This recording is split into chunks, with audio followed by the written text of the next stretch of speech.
if I finish this already, we get the class done over, right? So I don't like procrastinating, so I just want to get this done. All right? So I just proved you that CS equals to KC now. So what does that entail? What does that mean? So what this tells you is that if you look on the previous area, so we can say this CS is KC now. Right? This is like proved here, right? So over here is this line over here, this is the beginning of CL. Right? Okay? And this line over here, this is the CS line. Right? So that's so after proving this is the few things we want to add. So determining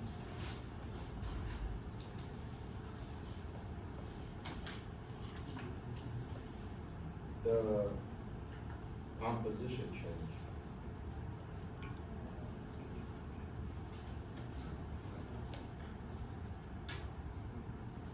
as the bar solidify. S-O-L-D-I-F-I-S, solidify. S-O-L-I-D-I-F-I, solidify. So a few assumptions, please write this down.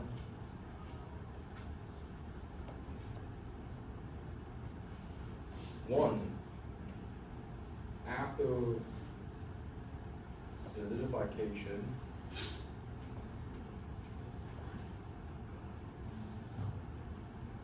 there is no diffusion in solid body. So no fixed first law. Right? So I'm assuming there's no diffusion. So once it becomes a solid ball, right? As I mentioned, there's some gradients, composition gradient going on in the solid front.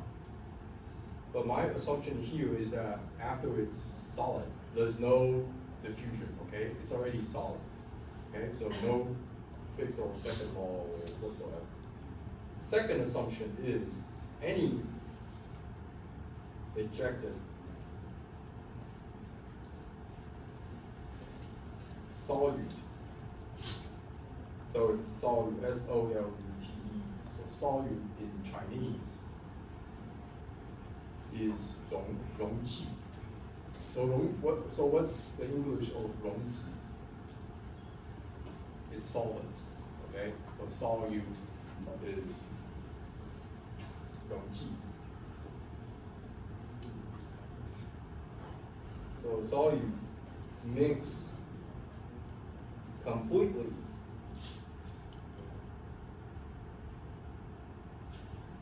with the remaining.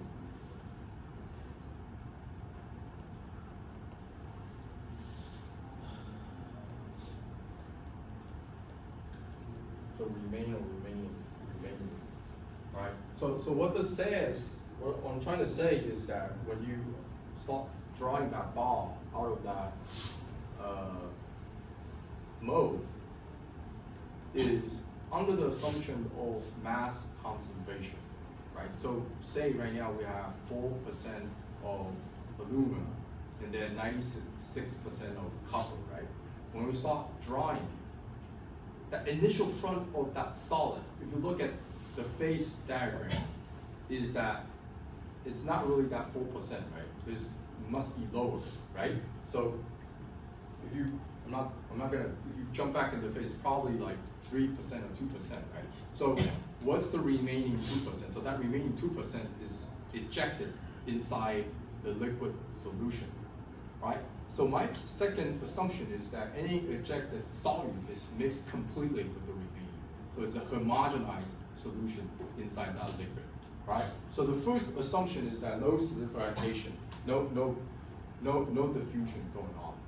So under that assumption is that once that solid ball is out from that liquid regime, you have a composition gradient. there's a composition gradient, all right? So if it's an alloy, there's a composition gradient, right? This is important to imprint into your idea. So don't take it granted. Again, it's like, I don't know what you think. Don't take it granted is that if you have a mixture, like if you're an alloy and you do casting, then you, or like you solidify, you assume that you have a mixture of a 4% on every portion, right? No, it's just not true. If you look at the phase record, it doesn't show like that, right? Okay. So, while you continue writing the assumption down, is if you look on the next slide, is a sort of a breakdown of a evolution of composition distribution during solidification, right? So it's a breakdown like a cartoon feature. So so if you look at that,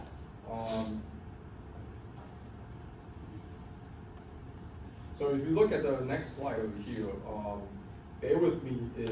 This is try to break this down. So this is 1, 2, and 3. So at the upper, so each of these is at the upper view. This is just the bar, right? So at the end, this is the solid that's at the tip that's being pulled out, right? So the more that you kind of draw out, the more portion you get solidified. Okay, so at the end, eventually you get a full solidification bar, solid. S means for solid, L stands for liquid, right? Now the interesting thing I want to draw your attention over here is we have these diagram over here that show what's going on. So on the y-axis, that's the composition, right? Composition, right? On the axis over here, that's the distance, right? So the more that the bar is out, you mean this over here I provided. So let me add a few things. So this axis, that's the composition, the C-axis. Okay, so as I just prove it to you, XC naught, that's the CS, right? Over here. So when you draw that, when you start drawing, you have that composition that's gradient that's lower than the C naught, right? So the CS equals to KC naught, that's a little bit lower, right? Now, once you get over here, there's a jump right over here. Let me change that color. So this is the tie line. So what do I mean by the tie line? If you go to the phase diagram, so tie line, so this is the tie line, right? So tie line, so that's the tie line, okay? So that's the tie line.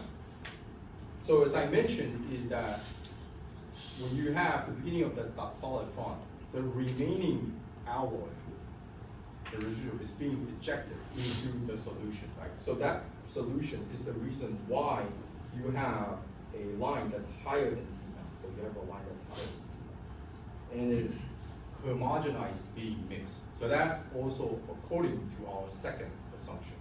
Okay? So it's homogenized mixed. So you have a composition higher than C naught. Right? Is that fair?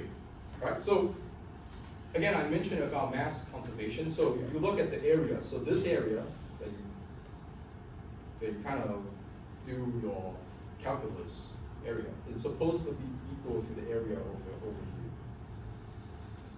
All right? Because it's just, again, alloy 4%, in and out should be equal, right? Okay?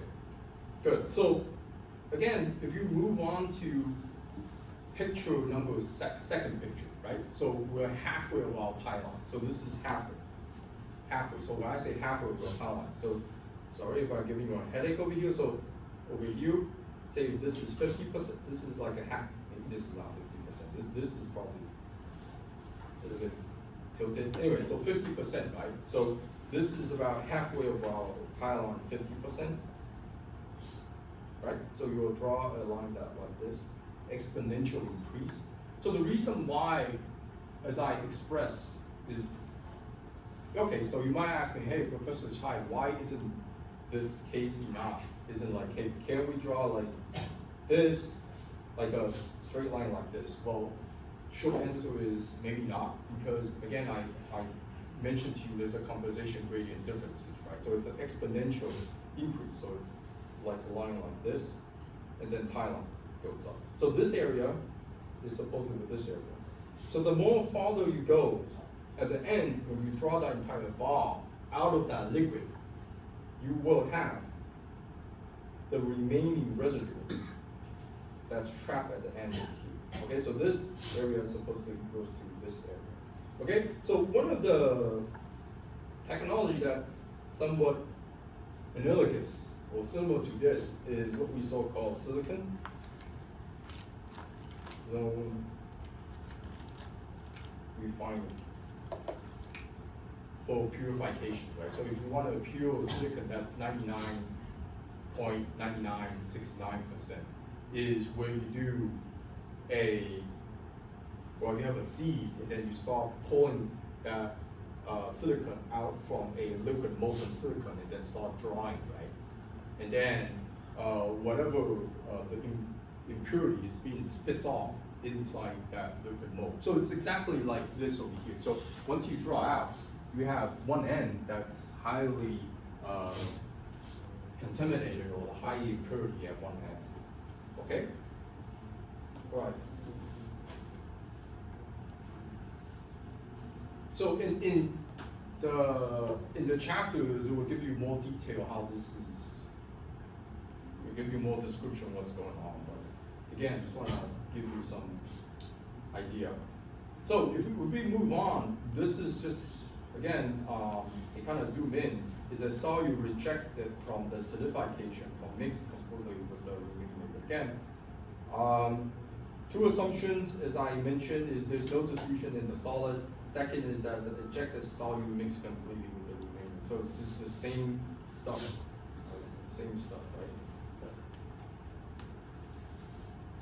right? The same stuff I talked about.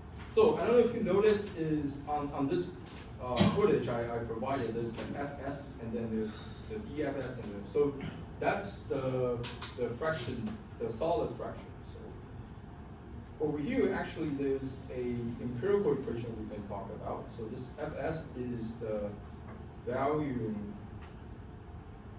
fraction solidified. So if Fs equals to 1, meaning that the entire bar has solidified, right? So if it's 1, meaning that everything is solidified. Now this equation is called the Shaw equation.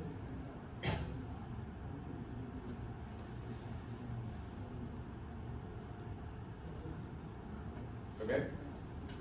And so this equation only describes this region. Right, so this exponential increase region, all right? So for example, this over here, okay?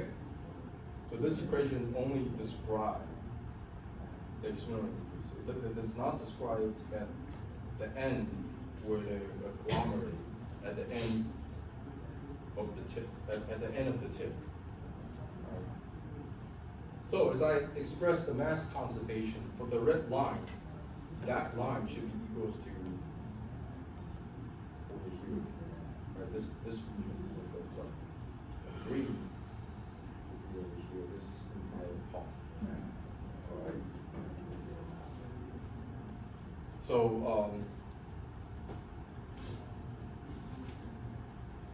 So K equals to 1, meaning that there's no segregation coefficient. There's no segregation, right?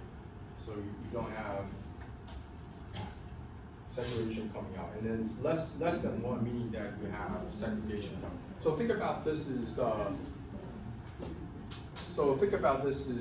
if you want to get rid of impurity, say for example, like you want to have a pure silicon, right? For example, this K, if you have a K smaller than 1, meaning that you get the most highly efficient, you get all the impurity kind of squish out at the one end, right? Because you have a higher segregation, right?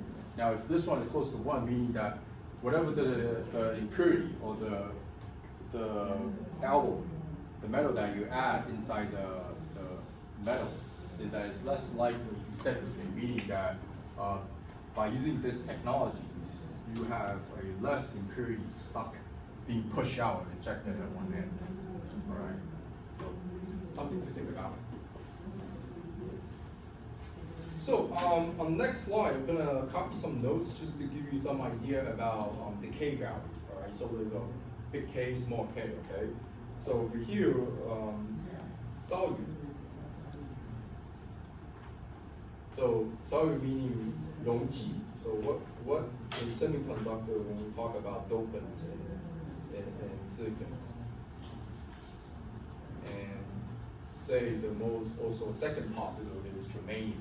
Okay, so dopants, what do you see normally dopants in the P or N junctions?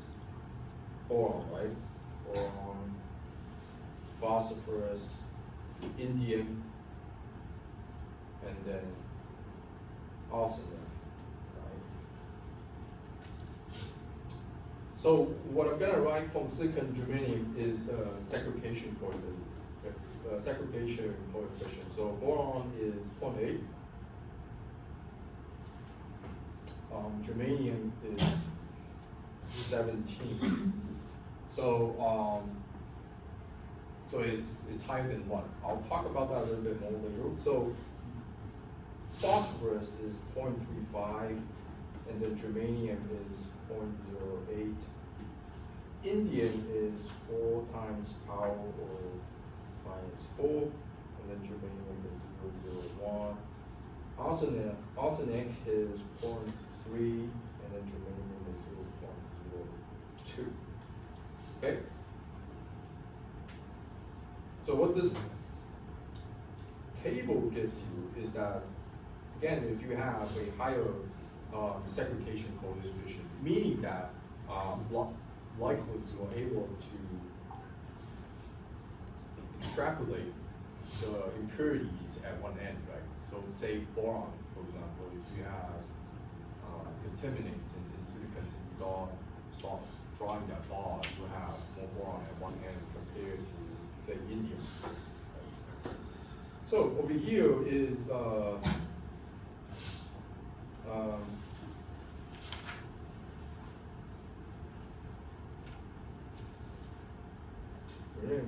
what this tells you is that you likely have segregate in the solid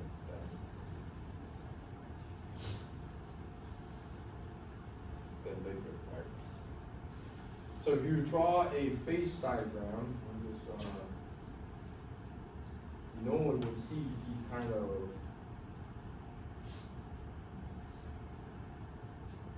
phase diagram, and then you have Cl on the left, and then Cs on one.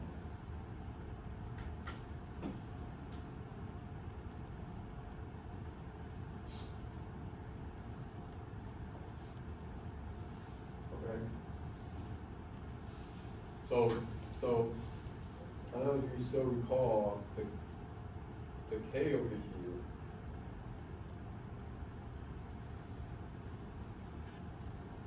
So the K over here, if it's 17, right? So CS divided by CL, right? So meaning that you will have a higher number than 1. So again, it's because the phase diagram is like this that result that germanium has higher than 1 segregation coefficient. All right. So this over here is example of germanium. Okay. Just want to give you an example. All right. So we have cases. So again, we have cases for K higher than 1.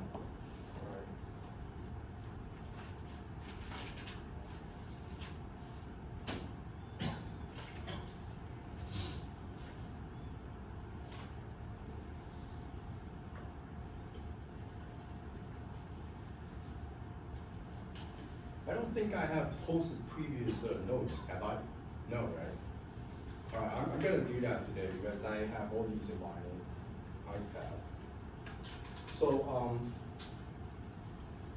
Actually, someone just asked me a good question is, we have homework and then we have this term paper, but also we have, a comprehensive exam or a quiz, I believe that costs you 10%, right?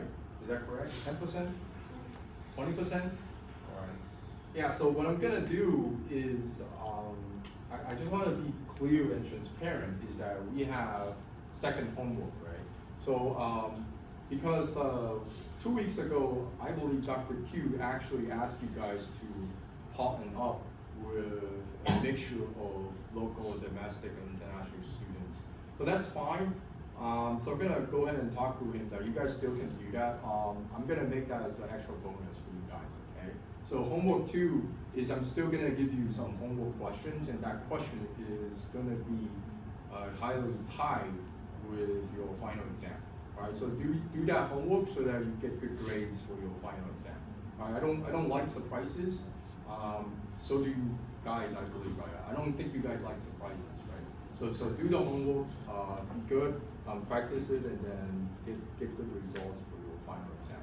Alright? So this homework is gonna be a summarize of what each chapter I talked about. Alright, I will only test you from the questions from the slides I've been talking about. So again, no surprises. I don't like surprises. Hopefully you guys don't like it, right? So I'm gonna give you the homework 2 questions. You go home and practice. For homework 2, it's fine if you wanna have a group discussions, but no copying back and forth, okay? Do your homework. If you got the answer wrong, that's fine, but no copying.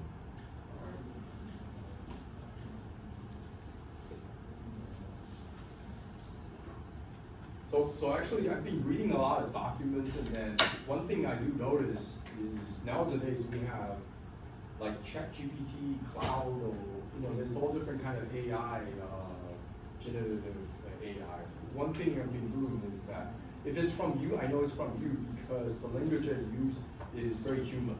So meaning that terrible language, because when it comes out from AI, usually they have a perfect language model of writing these kind of stuff. And judging from me reading your content is just, with all due respect, it's just, that doesn't gonna happen in one day when you do a writing. So be honest, like I know if it's from AI or if it's from your pure writing, because your writing is just, I don't know. But it's always good for practice, right?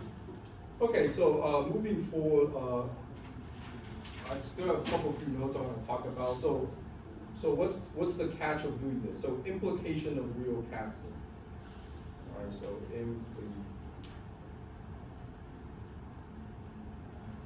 implications for real casting.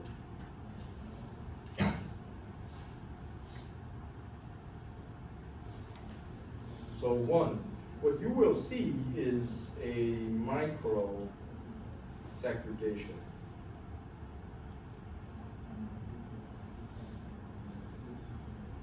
So AKA means also known as, coring. C-O-R-I-N-G. So that's a terminology that we commonly use in face transformations and methods. Coring. So what does coring mean? A very academic way of saying is in homogenized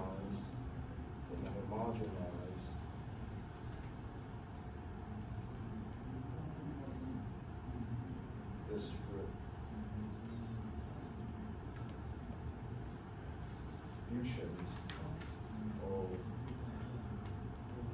alloy elements. So that phenomenon you usually see on a phase diagram is a non-equilibrium diagram, which on the last probably 3 or 5 slide I'll show you that kind of phenomenon you're able to see on a phase diagram. Equilibrium diagram. Okay, so in short, when people say coring, actually it's just meaning that you have a composition gradient going on. right? Very short or composition gradient. So if you see an alloy, a microstructure, and it has in that grain, a grain that has a composition gradient going on, it's chlorine, all right? Second is dendritic growth. So you will have dendritic growth. So right now we haven't really touched the aspect of what is dendritic, right? What's a dendrite? Which we're going to reveal that on my next slide. So dendritic growth, which in tones leads to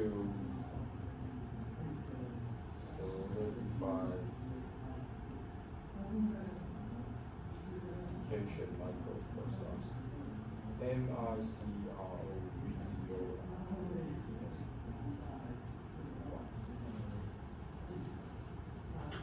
So when you have these dendrite growth, in reality is that it's going to cause a lot of microporosities, right? So think about it. The reason why is because when these dendrites start growing, right, you also have the solid front at one end that's also pushing, right? And then at a certain point, when these all dendrites that start closing that gap, there's a certain point between the dendrites, within the dendrite that cross overs, you have a closed porosity that just the liquid metal isn't able to fill that cavity, right? So that's why the meaning of microporosity. So in a casting facility or metal productions, what we always want to do is avoid dendrites, metal dendrites. I don't know, in other fields, maybe energy batteries, they want to have dendrite. I don't know, I'm not an expertise in batteries or energy related, but at least from the metal perspective, when we want to cast something, we want to avoid dendrite happening. And it does happen from my next slide show. And I'm going to connect how dendrite form with solidification. Okay? So go ahead and copy this down. So if you look on the next slide, this is a very beautiful picture of a snow flake. So again, dendritic growth or dendrite. Okay?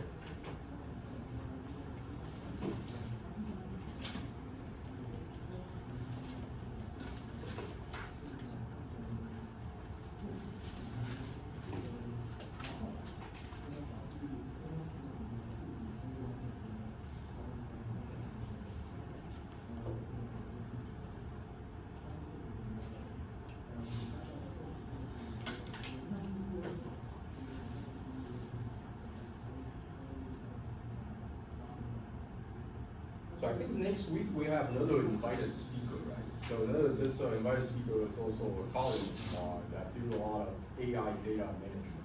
So I want to say is that the reason why I'm invited is I think from our country perspective, semiconductor is a booming industry, but another thing is also connected with AI.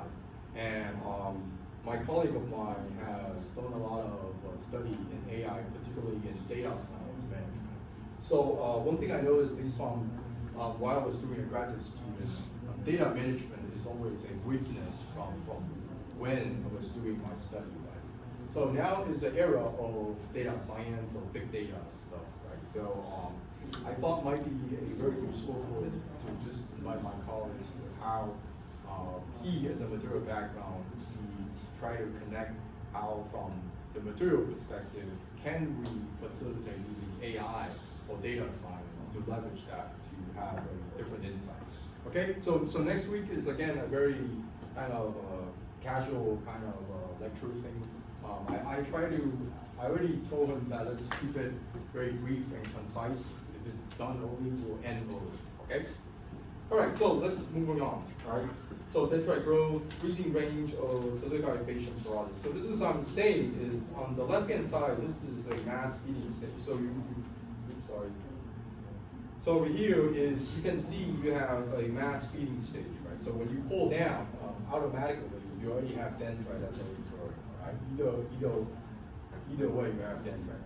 And at the once it starts solidifying, right, you have some dendrite that started on the mold side that broke off and flowing inside that liquid mold.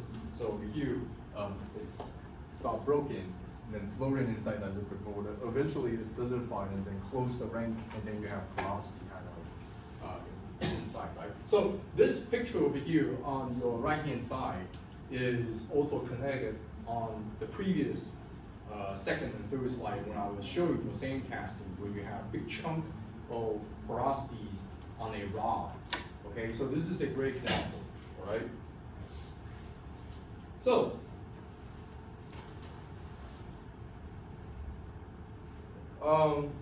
let's continue on. We're gonna adjust some assumptions. So let's assume when we no longer assume that the ejected solute mix completely with the rest of liquid, we have, okay, so a different scenario than we considered previously, right? So this is a more practical scenario. So at the previous scenario, when I assumed is that when the ejected alloy that's into the solution, it's homogenized mix. Now, for practically, when you have a solid form that's coming out, so again, it's the rod coming out from the mold, the remaining these elements that ejected into the solution is a exponential decrease gradient, right? Because you have to consider the diffusion, right? So right now, because it's ejecting out from the solid-liquid interface from these elements, they need time to be homogenized, right? So it's fair to assume we have a composition gradient at the solid interface, and then slowly down where this line is the steady region. Okay? So when we spits out, when it eject it out into the solution, they have a decrease. Right? So this is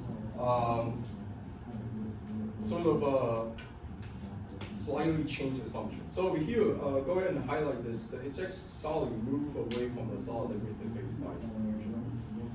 So here, again, the concentration of solute in the diffusion realm decrease as one move away from the solid liquid interfaces. So only thing right now changed. Originally, when we assume, is that we assume we have a somewhat a line like this, right? Let me change this color.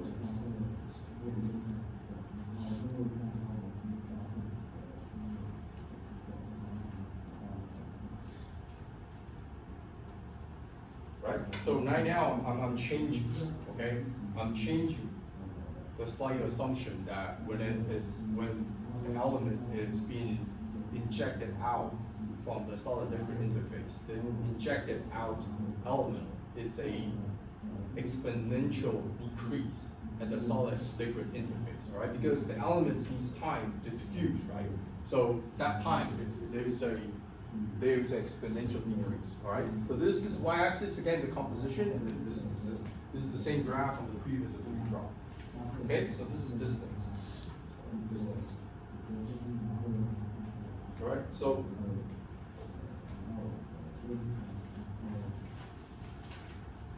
let's kind of dissect each of the scenario again. So composition, evolution, as the solidification proceeds. So at the first initial bit of solidification, so the initial bit is over here, right? So this, nothing new, it's just the front of that solid that's coming out from that node. Second scenario is concentration. So second, concentration of solute at the liquid solid interface increases. That's the second. And third is the concentration of solute at the liquid solid interface max out reaching a steady state condition. So just 1, 2, and 3. 1, 2, and 3. 1, 2, and 3. So I provided. Okay? So again, we're sticking on C naught. Right? So the C naught is a composition, and if it helps you, it's just assume it's a 4 weight % of aluminum and copper. Okay, it's the same, right? 4 weight %. All right. So if I ask you, hey, you know, what's the composition at scenario 1 of the solid? What's the solid composition at scenario 1? So that's CS, right? So if you look at this, the CS composition. So this is weight %, right? So for example, this is 4 weight percent of aluminum, right? So CS probably is 2%, say 2% more or less, right? Than 4 weight percent, right? Okay, you guys got it? So it's less, right? So when we have a forefront, when the solid comes out, that solid is 2% of solid. Okay, so if you look at this, 100 here, that's a solid, right? And then I ask you what's the solid composition, and you draw this highlight. Okay, so say this is 4%, it has to be less than 4%, like 2-ish%, right? So where's the remaining, say, 1% of aluminum? Where did it go? It's being ejected into that solution. And the only assumption right now I modify is that it is a composition gradient decrease at the solid liquid interface. All right, it's not homogenized. All right, is that clear? And then it goes down. All right, so I'm gonna again zoom in and look in scenario 2 and 3. So this is scenario 2 or region 2 is the concentration of solute at the liquid solid interface increase. This happened continuously until we reach steady state. So that's scenario 3, all right, is established. So this is again the same graph. If you wanna sort of going back on region 1 where we have a small solid front, it should be looking like this. All right, we have a very small front. And then it starts growing, and then grow it, right? All right, so again, just to remind you that this area over here, so KC naught I already proved you, C naught, you know that's the 4 weight percent aluminum, right? And then over here, this is the tie line on the phase diagram we draw, all right? So this area is supposed to equals to this area, all right? So because it's just mass conservation. So I think it's similar to in the phase diagram, they try to draw this thing. All right. So if you look at region 3, right, this finally reached a steady state. So region 3 is the phase diagram above is the steady state, such that the concentration of solute removed from the liquid by solidification equals to the concentration of solute in the liquid far from the solid liquid interface. So let's highlight this is the composition of solid is C naught, while the composition of liquid adjacent to the solid interface is C naught divided by K. So what this is saying is this C naught, where does this come from? I'm gonna prove that to you, equals to CL. All right, so C naught is the original compositions, 4 weight percent. You're gonna still use that example. 4 weight percent of aluminum and copper, and KC naught is just the beginning of the full form of the solid. And then once it's steady state, it reach CL equals to C naught divided by K. So again, this area is equals to this area, all right? So far end over here, so the far end over here, this is again the C naught, okay?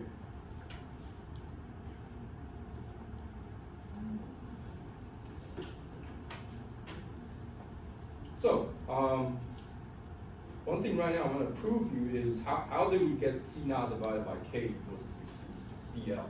So, composition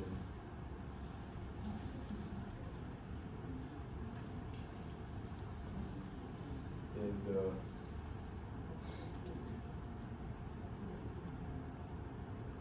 liquid at the steady state. So again, this is the same thing right now. I'm trying to prove how do we get this value. So CL equals to CL divided by CS minus CS. So again, is you cross out the denominator of CS, you get CL equals to CL. All right, so nothing fancy. So CL divided by CS equals to 1 divided by K. So that's the inverse of the segregation coefficient, right? So that's That's just the inverse. I just defined previous slide the segregation coefficient. Okay? So if you take this in, you get 1 over k times Cs, all right? But we know that Cs equals to C naught, right? We already know that at steady state.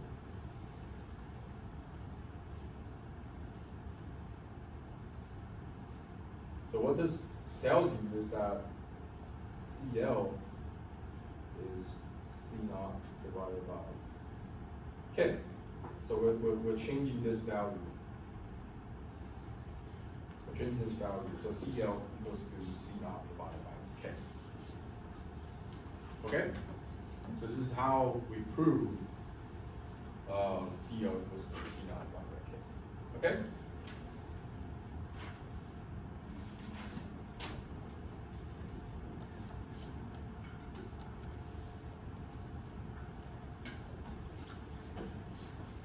So I wonder, for those who actually were doing as a material, did you guys ever take this?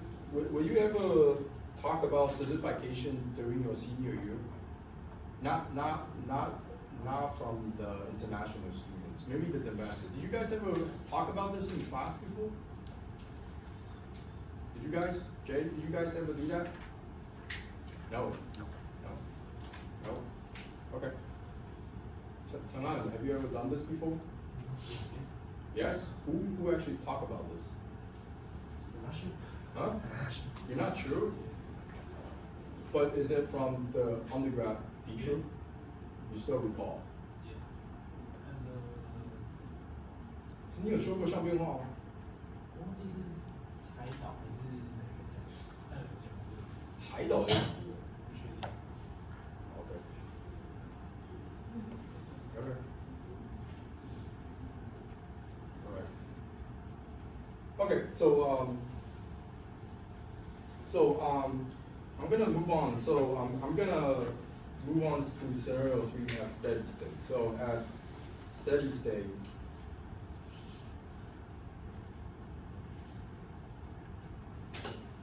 so if we zoom in, is that we will have a curve like this, right? So this is distance.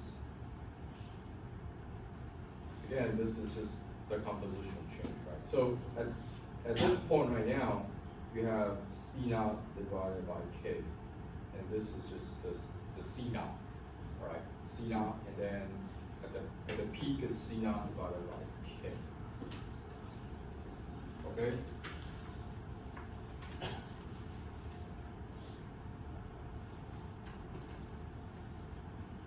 Right, so one thing is, on the bottom here, what I'm gonna try to do is, I'm gonna do the same as axis as the distance.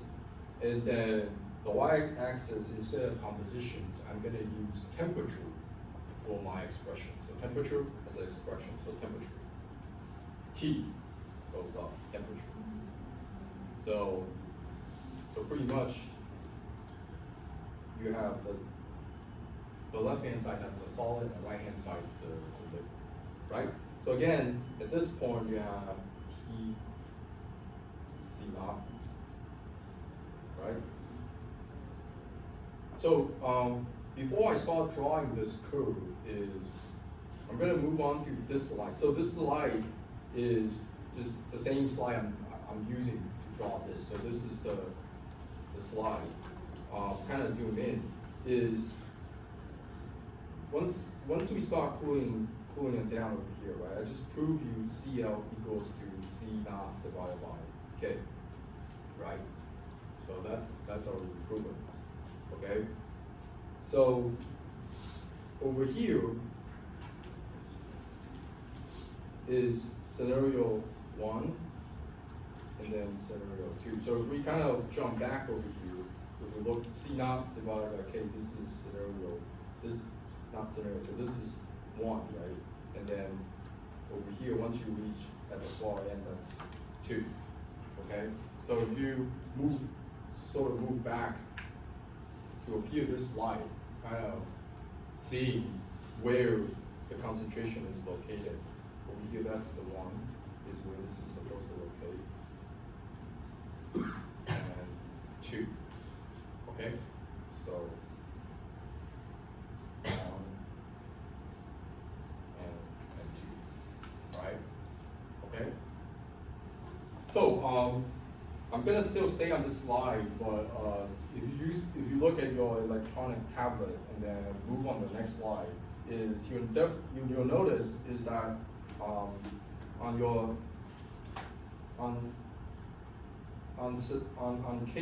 1 over here that I draw, that has a temperature that's lower, right? So that lower means that's, say it's over here, right? So 1, that should have a lower temperature, right?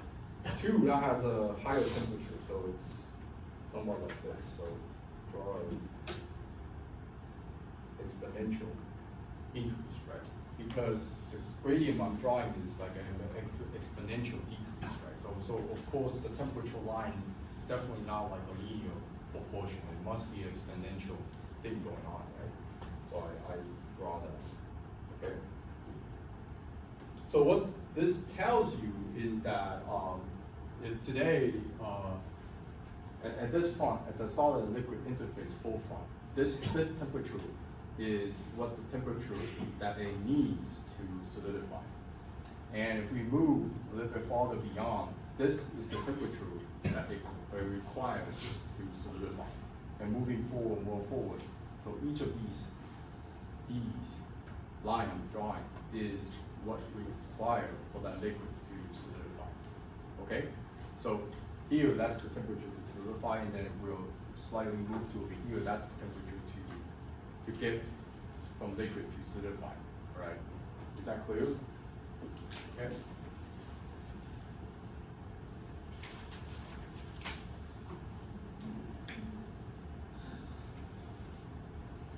So, if you look at this, this is just from the previous slide when I used the 4 weight percent aluminum and copper, right? So just kind of zoom out. You have the liquidus line and the solidus line, the linear proportion, and blah, blah, blah. So that delta T represent the freezing range of an alloy. So I'm gonna express that a little bit more. So if you have a more higher delta T or smaller delta T, it's definitely gonna influence your dendritic growth or solidification time, okay?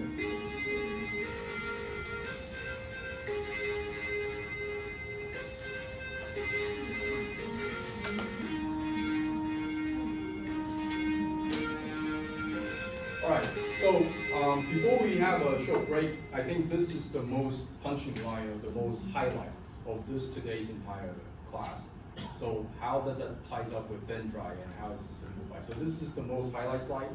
So every other slide you can delete, but this is the most important highlight one. So which is good. We're having a recess. Let's have a break and then get back and after the session is over, and then we'll get back and talking about this most important slide. All right.